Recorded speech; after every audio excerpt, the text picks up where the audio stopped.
રાજકોટ મહાનગરપાલિકાની તિજોરીમાં 1/4/2025થી હાલ દિવસ સુધીની અંદર 1,92,359 અરજદારોએ મિલકત વેરો ભરેલો છે અને રાજકોટ મહાનગરપાલિકાને મિલકતની આવક 121 કરોડની થઈ છે, જે રાજકોટ મહાનગરપાલિકાને ખૂબ સારી અત્યારે વેરા વસૂલાતની સારી એવી આવક ઊભી થઈ છે.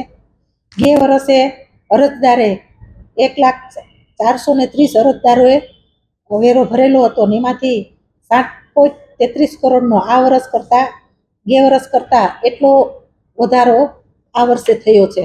એટલે રાજકોટ મહાનગરપાલિકા દ્વારા વેરા વસૂલાત જે રાજકોટ મહાનગરપાલિકાના બધા આપણા જે નાગરિકો છે એને પોતાનો ચાલુ વર્ષનો વેરો ભર્યો છે અને એનો લાભ પણ એને લીધો છે.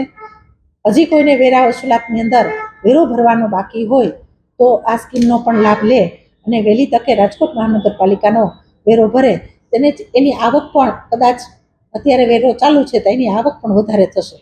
સાંજ સમાચાર ફેસબુક પેજને લાઇક કરો, વિડીયો શેર કરો અને વધુ વિગતવાર સમાચાર માટે sanssamachar.net વિઝિટ કરો.